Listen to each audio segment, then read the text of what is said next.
Pegadaian sendiri ini adalah perusahaan BUMN ya. Umurnya udah 120 tahun, sudah kalau teman-teman milenial bilang, duh cek tua erek gitu ya, udah 120 tahun mbah-mbah gitu mungkin ya bilangnya. Betul, mbah-mbah betul, tapi jangan lupa kalau 120 tahun itu kita justru harus semakin agile gitu ya, perusahaannya gitu. Jadi Pegadaian itu sejak tahun 2009 itu melakukan transformasi gitu ya. Nah, ini sekilas saja karena bisa dilihat di web gitu ya.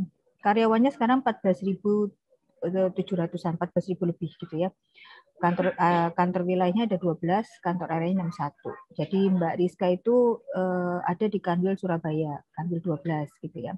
Outletnya 4.000 lebih di seluruh Indonesia, sampai di pulau-pulau terpencil ada. Omsetnya ada 165 triliun ini tahun 2020 terakhir ya. OSL-nya 54,7 triliun gitu ya. Jadi memang size-nya lumayan besar gitu ya. Kemudian kita memang bermimpinya menjadi the most valuable financial company di Indonesia karena Pegadaian ini adalah industrinya industri keuangan gitu ya. Oke, nah ini yang lebih gedenya, becoming the most valuable financial company. Targetnya itu 100 triliun market kapitalisasinya gitu ya. Nah, pengennya jadi Indonesia's first choice of financial inclusion agent gitu. Tapi ini memang tidak bisa dicapai dalam waktu dekat ya. Kita harus mencapai dalam waktu yang lumayan panjang ya, 5 tahunan. Gitu. Oke, nah ini roadmap-nya. Jadi ada triple sprint, enable, elevate, excellence gitu. Dan kita punya G-Star Plus gitu ya. G-Star Plus-nya itu memang mulai dari GrowCore, GoFurther, GrabNew, Groom Talent, Gen Z Tech, Good Corporate, Good Governance and Culture. Kalau saya mungkin lebih banyaknya di Groom Talent gitu ya. Kalau tim saya, tim talent acquisition itu lebih banyak nyari talentnya gitu, talent hunter gitu ya, talent acquisition. Nah, Pegadaian sendiri, karena tadi mungkin umurnya udah 120 tahun ya, udah kalau bicara orang udah tua gitu ya.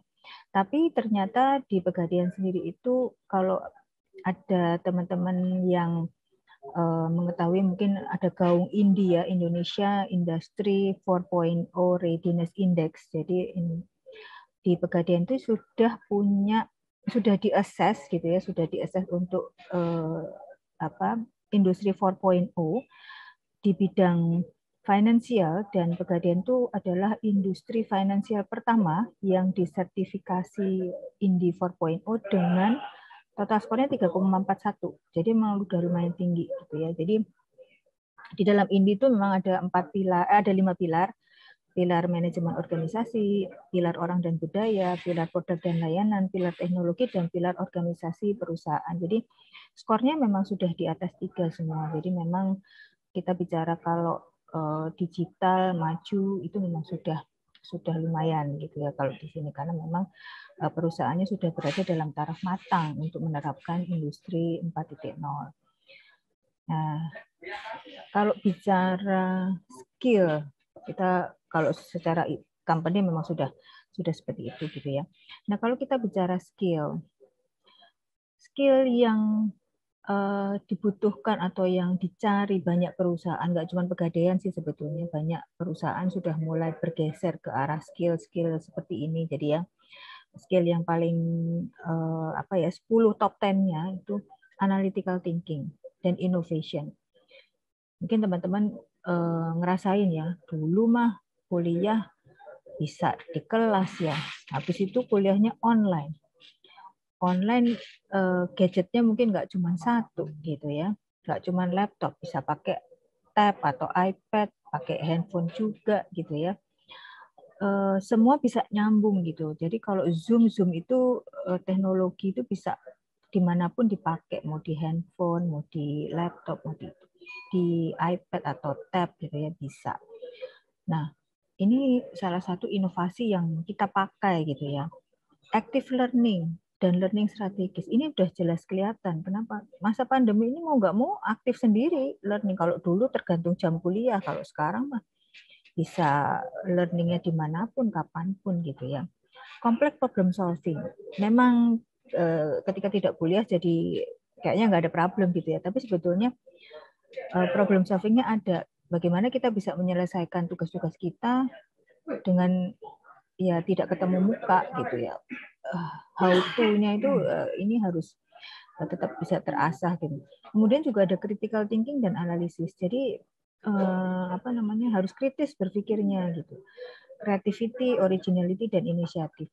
Saya sangat-sangat menghargai, maksudnya di perusahaan PT Pegadaian Persero sangat-sangat menghargai creativity. Jadi semakin kreatif idenya out of the box gitu ya, punya ide apapun silakan gitu, selama itu nanti kita akan coba untuk gimana nih mengakomodir ide-idenya gitu ya. Kemudian ada leadership, ada social influence gitu ya. Itu dalam proses tuh nanti akan belajar. Kemudian teknologi use, monitoring and control. Teknologi jelas karena sekarang banyak kuliahnya juga online. Kami juga WFA WFO ganti-gantian gitu ya, mau nggak mau tetap harus memanfaatkan teknologi. Teknologinya mungkin ada Google Classroom, ada macam-macam lah ya. Itu dipakai. Kalau kami di kantor nanti ada di slide saya selanjutnya itu ada beberapa hal, beberapa teknologi yang kami gunakan. Kemudian teknologi desain dan programming ini mungkin nggak semua orang ya wajib, tapi paling nggak mengertilah desain. Oh ini ternyata ada program-program begini. Resilience, stress tolerance, dan flexibility. Jadi resilience itu kalau misalnya jatuh bangun lagi. Jadi kalau kayak bola itu bola bekel, jadi membal. Jadi bukannya jatuh terus terpuruk, jangan seperti itu. Karena dalam kondisi pandemi, kalau kita terpuruk ya berat gitu ya. Tapi kalau memang pasti di setiap kesulitan pasti akan selalu ada kesempatan, selalu ada opportunity baru gitu. Asalkan kita mau melihat, mau belajar, mau mengobservasi. Gitu. Kemudian ada reasoning, problem solving, and ideation. Jadi ini hal-hal yang terkait dengan problem solving gitu. Kenapa ada begini, gimana cara nyelesainnya gitu ya. Itu tuh memang banyak banget yang bisa kita explore gitu. Jadi skill-skill seperti problem solving, self management, working with people, teknologi use dan development ini adalah yang akan banyak dicari oleh perusahaan-perusahaan ya. Jadi mostly hampir mirip-mirip karena semua perusahaan terimbas oleh pandemi gitu. Nah, di Pegadaian sendiri itu kami punya roadmap gitu kan. Nah, sekarang di 2021 udah jelas nih, integrated and fully digitalized learning tools. Nanti ada ceritanya tuh di belakang seperti apa. Nah, start learning wallet untuk employee itu juga menarik sekali. Kemudian ada lean recruitment. Kalau di kami itu ada rekrutmen itu sekarang fully digital. Jadi timeline rekrutmennya juga jadi bisa dihitung dan bisa diefisienkan. Itu sampai kalau kami direkrut mungkin kalau zaman dulu mesti ada psikotes, paper and pencil. Sekarang nggak bisa gitu karena memang situasinya nggak membolehkan orang bertemu dalam jumlah banyak di satu ruangan, mau nggak mau jadi digital. Kemudian nanti ada slide-nya juga squad based environment. Jadi kalau bekerja itu sudah bekerjanya by squad gitu. Jadi kalau zaman dulu mungkin kalau teman-teman yang organisasi di UKM gitu masih kotak-kotak gitu strukturnya, kalau di kami itu sudah round gitu. Jadi mereka bisa bergerak kemana saja. Implementasi sistem, jadi nggak hanya SAP, ada beberapa sistem yang lain. Kemudian cara menilai kinerjanya sudah nggak pakai lagi kata atasannya begini gitu, jadi pakai objektif kiri, ada objektifnya, ada resultnya. Kemudian benefitnya juga udah mulai fleksibel gitu ya. Kemudian untuk pengembangannya juga menggunakan strength based assessment. Nah ini nih yang yang kita lakukan. Nah, tahun 2022 udah lebih agile, inovasinya juga lebih banyak, performanya juga udah sudah jadi culture gitu ya. Kemudian Pegadaian, kalau UNER tuh pengennya jadi world class university, kalau kita world class Pegadaian Korpu, karena kan mungkin satu-satunya perusahaan yang punya LSP untuk penaksir itu cuma Pegadaian gitu ya. Karena kan untuk naksir barang gadai seperti berlian, emas, logam mulia yang lain atau batu mulia yang lain itu yang punya cuma Pegadaian. terus highly engaged people. Nah, ini adalah strateginya kita ya untuk di HC. Nah, ini yang tadi saya cerita. Kita menggunakan banyak sekali aplikasi yang terintegrasi di dalam perusahaan gitu ya. Jadi kita pakai G Suite ya. G Suite itu Google, tapi memang berbayar dan itu terintegrasi, misalnya kayak ada G-Work-nya, ada G-Drive-nya, G-Slide-nya, kemudian ada kalendernya, kemudian ada emailnya gitu ya. Jadi bisa chat juga gitu sekarang. Nah, selain itu kami juga punya data HRIS gitu ya, kayak HCMS, kemudian kalau absen itu juga pakai handphone gitu ya. Kemudian ada G-Leads untuk training, ada Jira untuk maintain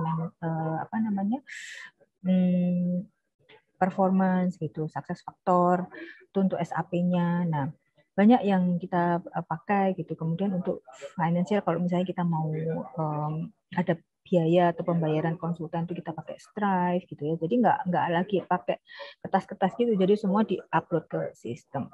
Nah, kemudian untuk engagement, kalau kita pengen ngukur 14.000 itu pada puas nggak sih kerja di Pegadaian? Nah, itu kita bisa pakai survei, Qualtrics ya, ada juga Pegadaian kita untuk nge-share hal-hal yang terkait dengan internal di Pegadaian gitu ya.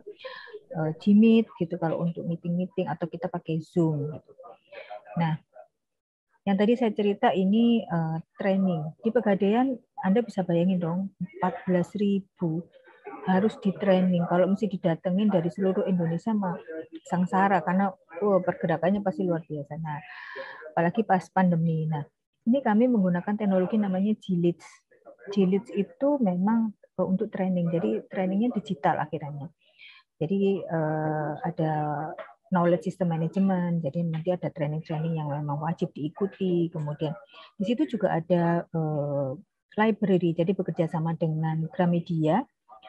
Itu ada buku-buku yang bisa di-download secara gratis gitu ya. Nah, kalau kita menyukai misalnya ada novel, ada buku pengetahuan apa yang kita suka, di situ kita bisa baca di situ. Kemudian ada GADX. GADX itu salah satunya kerjasama dengan Renald Kasali gitu ya, untuk kan beliau memang punya banyak materi-materi ya, mungkin yang terkait marketing, terkait pengembangan kayak gitu-gitu itu ada. Kemudian juga ada podcast. Di kita juga ada podcast yang rutin gitu ya. Anda bisa cek di YouTube gitu-gitu. Itu salah satunya untuk umum bisa lewat YouTube. Ini kalau untuk untuk karyawan bisa lewat sini. Kemudian ada coaching juga di situ. Ada studi ilmu. Studi ilmu itu jadi kalau kita pengen dapat training, misalnya training yang lain gitu ya, terlepas dari misalnya SDM atau misalnya IT atau apapun, itu bisa cari di studi ilmu. Nah, gimana caranya?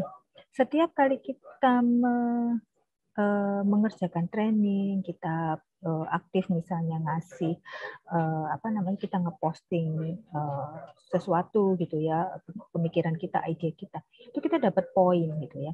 Nah, poinnya itu bisa dikumpulin. Nah, semakin banyak poin-poin itu tuh ada harganya gitu. Jadi kalau misalnya suatu saat pengen punya iPad nih, nah poinnya berapa nih? Berapa puluh ribu poin yang mesti kita kumpulin. Nah, itu bisa dapat iPad gratis gitu ya. Nah, ini salah satu yang kita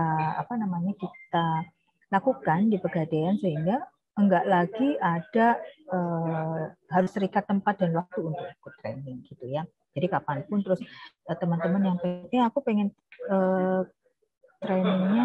training ini dong, training misalnya training musik tapi online gitu ya, belajar gitar gitu, bisa tuh nyari di situ gitu. Nah, itu jadi ada hal-hal yang kita bisa lakukan gitu ya, kita bisa lakukan dan itu jadi keuntungannya kita juga gitu ya. Nah, di situ kapabilitas dan budaya digital itu ada peningkatan kapabilitas, ada digital teknologi sebagai enabler, dan peningkatan budaya digital itu kita lakukan di G-Leads ini. Nah, di situ ada contoh trainingnya, itu contohnya cognitive flexibility training, ada beberapa training sertifikasi, kemudian untuk MDP, SDP itu juga ada di situ, dan di Pegadaian juga barusan kemarin akhir bulan Agustus memberangkatkan 5 orang karyawan untuk sekolah MBA di Amerika gitu ya. Jadi itu salah satu yang dibuka untuk milenial kita itu untuk belajar ke luar negeri. Nah, di sisi rekrutmen sendiri, itu tadi sudah digital ya trainingnya. Di sisi rekrutmen, itu kami juga udah fully digital. Jadi mulai dari ada permintaan karyawan itu sudah digital. Kemudian nanti kita pasang iklannya juga melalui ATS ya, Applicant Tracking System. Nanti di screening, di melalui online psikotesnya itu pakai online assessment, kemudian interviewnya juga pakai online, sampai nanti offering letternya juga online, kemudian nanti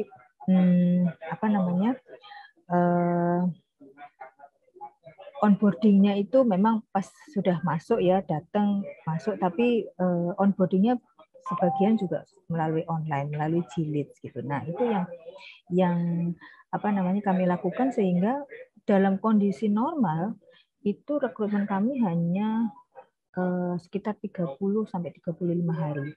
Ya itu sampai bisa diterima gitu. Nah, ini memang salah satu terobosan-terobosan baru sehingga kami lakukan proses rekrutmen tuh nggak pakai lama istilahnya gitu ya, kalau anak-anak nggak pakai lama ya gitu kan. Pesanannya udah kayak gitu. Jadi kami sudah memanfaatkan teknologi dan teknologinya itu sudah bisa memberikan report-report yang kami butuhkan. Jadi itu yang istilahnya yang kita lakukan di Pegadaian sehingga ibaratnya itu sudah cukup agile gitu ya untuk menghadapi situasi-situasi yang unpredictable seperti pandemi ini gitu. Dan ini kita lakukan sudah sejak tahun 2019 gitu ya. Semakin diperkuat karena pandemi. Nah, ini adalah salah satu contoh kerja model Scrum gitu ya. Jadi pola kerja agile. Jadi benar-benar yang ada squad gitu ya. Mungkin buat teman-teman squad itu apa toh Bu? Squad itu adalah sistem kerja di mana anggotanya itu tidak terikat pada struktur jabatan. Jadi ibaratnya ini kalau di struktur yang normal itu kan ada project manajernya, terus ada ada nanti asistennya, asisten manajer, atau nanti ada supervisor, ada itu. Nah itu nanti berjenjang gitu, ribet. Nah kalau squad itu sudah semua dalam satu lingkaran, mereka bergerak saling berkomunikasi terhadap untuk membuat satu sistem yang dibutuhkan misalnya gitu ya. Jadi kebetulan ini memang dipraktekannya di IT, tetapi di tim saya sendiri sudah memberlakukan squad. Jadi tim saya tidak ada lagi istilahnya harus izin ibu, harus apa gitu, enggak ada. Jadi udah kalau itu sudah rutin mereka lakukan, silakan dieksekusi seperti itu. Jadi enggak lagi harus berbirokrasi lah istilahnya seperti itu. Nah, ini nih yang sudah kita lakukan di Pegadaian. Nah, untuk penilaian kinerja sendiri, wah susah dong Bu, siapa yang ngerjain, siapa yang beresin, katakan gitu. Enggak juga, karena di situ ada OKR namanya, Objective Key Result. Jadi setiap orang itu punya targetnya masing-masing yang diturunkan dari target perusahaan. Jadi ini adalah sistem yang bisa kita tracking gitu ya. Jadi selesai kapan, targetnya apa, itu udah bisa di tracking gitu. Nah, kalau future leader ini jelas-jelas kalau ini UNER sepertinya punya ini The Gade Creative Lounge. Adanya di kalau nggak salah di Fakultas Ekonomi deh, kalau nggak salah, saya lupa. Udah lama nggak ke sana. Jadi ini di beberapa university kami bekerja sama untuk ada The Gade Creative Lounge. Ini bisa digunakan oleh teman-teman mahasiswa. Sayangnya sekarang lagi pandemi ya. Tapi nanti insya Allah bisa digunakan kembali. Kita bisa webinar di situ, bisa lakukan banyak hal di situ. Nah, untuk yang lain-lain, ini kantornya udah kayak gini dan ini hampir semuanya sekarang seperti ini. Cuma saya memang bertahap ya kantor-kantor kita, karena rata-rata kan masih warisan zaman dahulu gitu, tapi sebagian sudah mulai berubah seperti ini. Kemudian ini adalah generasi milenial kita, udah mulai sekitar 60% ya, anak-anak milenial ini udah mulai menduduki posisi-posisi yang lumayan gitu ya, asisten manajer rata-rata sekarang gitu. Jadi termasuk Mbak Rizka ini kayaknya juga udah posisinya udah lumayan. Oke, terus kemudian ini adalah ya kalau meeting tuh yang delosor di lantai kayak gitu nyantai gitu-gitu. Nah ini apa namanya nggak harus formal acara-acaranya. Kemudian ini salah satu penghargaan kita ini yang 2021 kami juga dapat lagi. Kemudian oke. Saya rasa dari saya cukup, mungkin lebih banyak diskusinya. Terima kasih.